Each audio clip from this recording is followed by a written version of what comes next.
What's up, you guys? It's Daniel here. I'm sitting here with Maria Casiero. We've known each other a while now, and she is a property project manager. She has quite an experience in that sector, which I don't.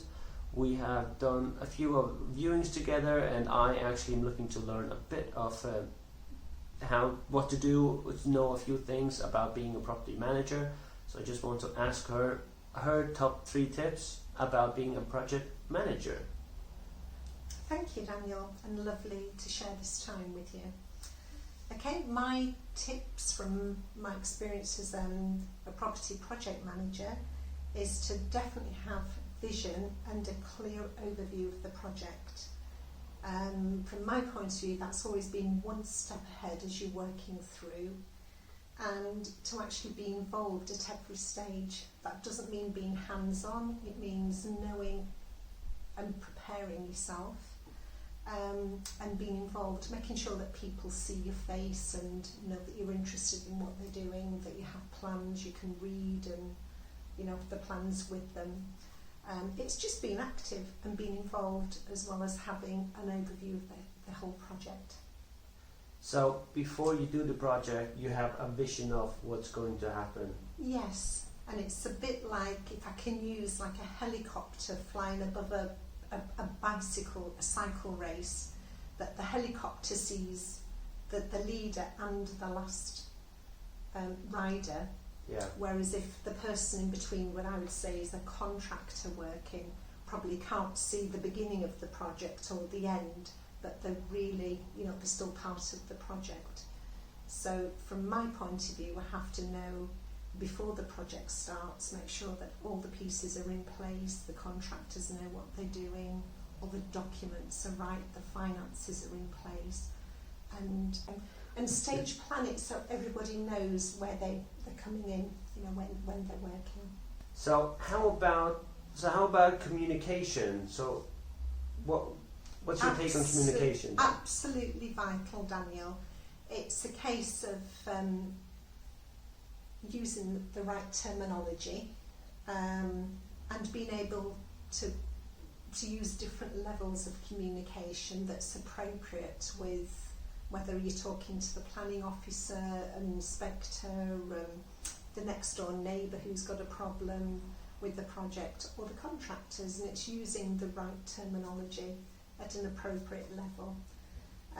But I'd like to add as well that part of the communication skills which I found beneficial were being able to support the contractors there and understand from their point of view, not just from the project management point of view, and valuing them, and in conversation ensuring that they're understood and that they're valued, that they know that they're an important player in the overall project.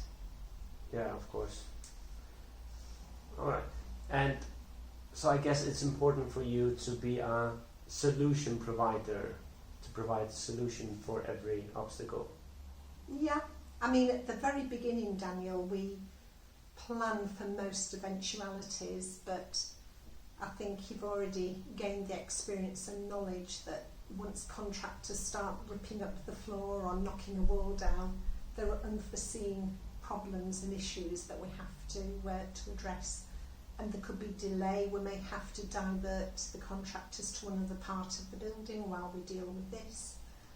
But yes, I think as generally speaking, as a property project manager, people look to me to offer a solution, and that I've got to be interested in whatever problem they're facing. It could be just a little snag. It could be just something. Maybe a measurement is wrong, or it could be that in one project I did, we were not aware of any asbestos anywhere until we started knocking walls down and chimney breasts. So obviously, there was a change. I had to provide solutions, and I did. All right, perfect. So I have to ask you one other question, is that what is the hardest part of being a project manager? The hardest part, I actually find it enjoyable and a challenge to work with people But probably the hardest part is waiting when there's a backlog of maybe, I don't know, when, I'm picking an instance here, when we're in the queue for a surveyor to come to inspect our trenches before they can fit in the services, and what I think is reasonable within a month, they could take 3 months, and the waiting time, sometimes that's probably the hardest, but I do make allowances in the overall planning.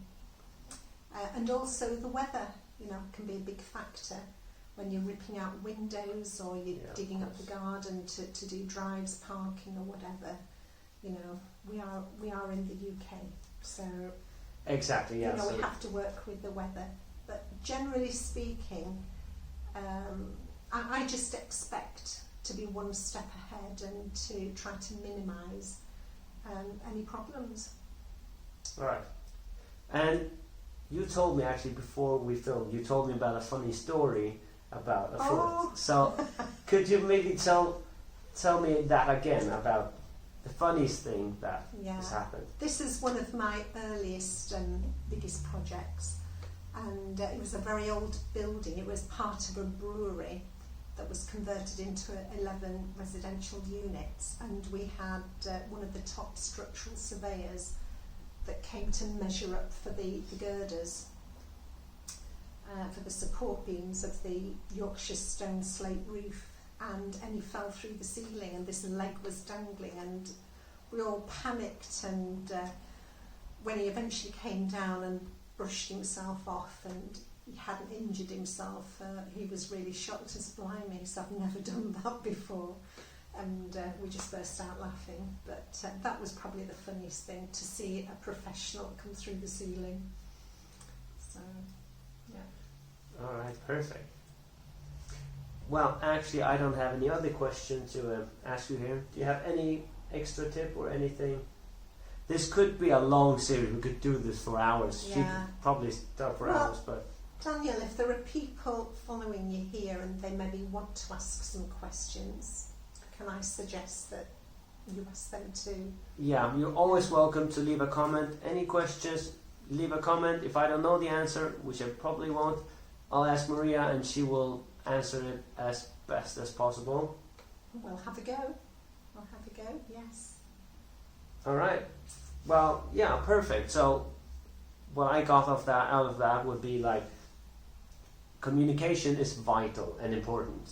So I really got that, and I think it usually mostly is, and the weather you can't control, so you usually factor that in, right? So try as best as possible. Yeah, and a vision. So it's really important to have a vision before you. So you have the vision before you start. Yeah. So you walk into the house, even no matter what the condition is, you have the vision what it could be at the end. Yeah, and I think it's important to carry that vision, Daniel, because as a project leader, project manager, all the contractors and people working at various stages are looking at a project manager to carry them forward into that vision, and so it's important that we're always one step ahead and moving them forward, obviously. All right, perfect. And like you said, it's really important to be a solution provider, to provide solutions to every problems, because you don't know what's under the roof or under the floor or inside the walls once you rip them out. So you need to be prepared to provide a solution to the new problem that you didn't know about before. That's it. And it may be something we don't expect, but quite often it's a case of maybe asking one of the contractors to move to another part of the project while we're clearing up snags. So it's being good at not having people standing still and not knowing what they're doing, so having other work that they can be getting on with. So it's a case of juggling time sometime with problems as well. Yes, it's All been right. great sharing anyway, Daniel. Perfect. Anything else to you would like to add, or? No, it's brought a lot of memories back, and I definitely hope that you'll ask me for some more tips in the future. All right, I'm pretty sure we're going to do another interview at some point. So, but what I'll have to say, thank you so much for the interview. Thank you, Daniel, and I hope you've learnt something as well. I think I learn something new every day. All right, perfect. Thank you.